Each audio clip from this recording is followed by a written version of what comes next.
Secretário, a Fazenda hoje já sabe como é que vai agir com relação ao preço dos combustíveis aqui na Bahia. A gente tem agora uma outra política de preço da Petrobras. A Acelen é a refinaria que fornece combustível aqui para a Bahia. E no último ano, enfim, a Fazenda, para reduzir o preço, para que se tornasse mais acessível à população, teve uma Via política... decisão do governo federal, né, que obrigou isso. Teve a política enfim, congelamento de ICMS e tudo mais. Isso deu uma problemática enorme. Como é que vocês vão agir hoje, já que a Acelen já disse que não vai aplicar a política de preços como a Petrobras, que não tem mais a paridade internacional? Nem pode. É uma coisa engraçada, viu?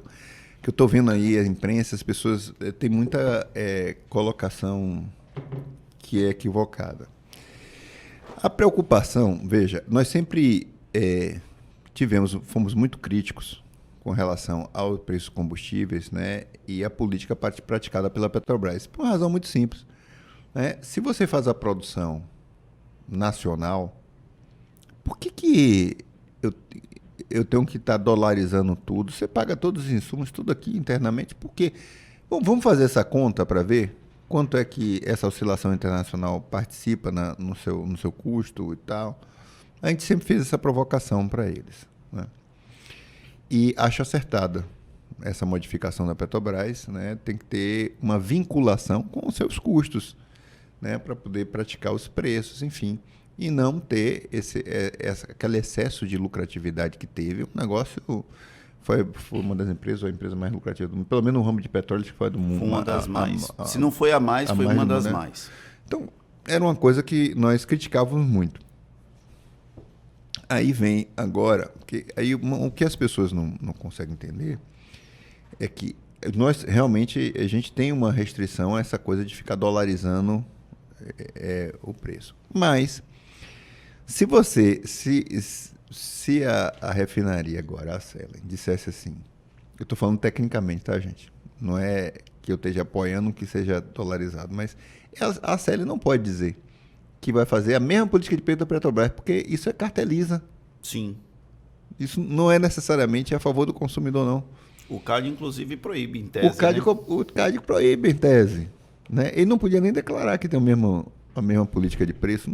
Não faz sentido isso.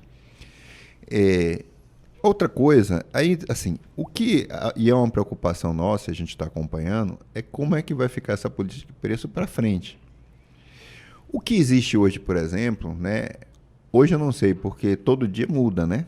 Mas o que eu posso lhe dizer, por exemplo, da semana passada, é que você tinha uma gasolina, quando a Petrobras anunciou a baixa que a Petrobras fez uma baixa para preços a níveis do que a Acelen estava praticando. Sim.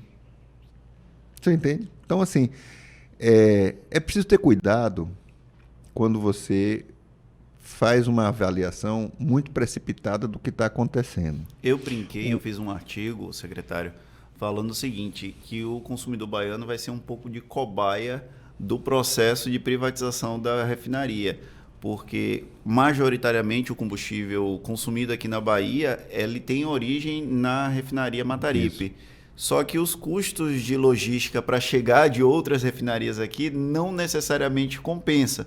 Então, a política de preços da Petrobras junto com a Acelen, a gente vai ser cobaia do sistema capitalista no ponto de vista da gestão de combustíveis. Se for o sistema capitalista, vai ficar melhor para o consumidor. Mas se não for necessariamente o básico do capitalismo, a gente vai se lear. Basicamente sua colocação isso. É perfeita. A gente tem que ver qual o rumo dessa política de agora em diante. E a nossa preocupação é como vai ficar essa política de preço para agora em diante. O que nós temos, quando você analisa, e a gente acompanha muito, né? Porque a gente acompanha a arrecadação e acompanha nas notas fiscais. O que a gente vê é que em muitos momentos você teve uma Acelen cobrando menor do que a própria Petrobras cobrava. Então, assim, como isso vai impactar para frente, né?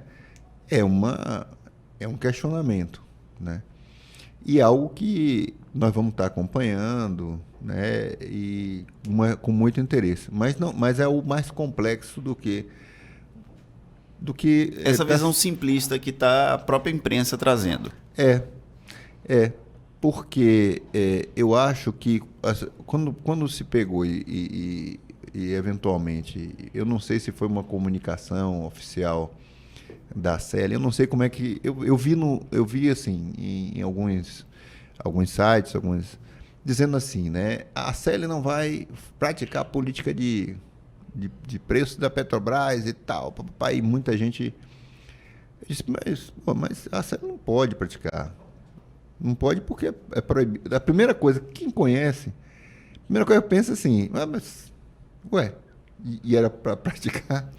Inclusive, Então, assim, a CEL entrou até, fez uma reclamação, não sei exatamente em qual órgão, para que a Petrobras não venda mais caro para ela o insumo básico para fazer o processamento, o refino, né? Porque ainda tem essa questão. A gente tem que ver isso, acompanhar de uma forma com muita responsabilidade. Primeiro porque a refinaria, ela emprega muita gente, ela movimenta a economia, né? Do ponto de vista da arrecadação, entenda, eu poderia estar cobrando também de algo que está sendo produzido fora do estado, mas nos interessa a produção aqui, né? Temos algumas expectativas, inclusive, com o Mubadala, que é o fundo que controla. Como é que fala o nome? Mubadala. A gente fala Mubadala. Eu achava que era Mubadala. Mubadala. Pô, eu gostei.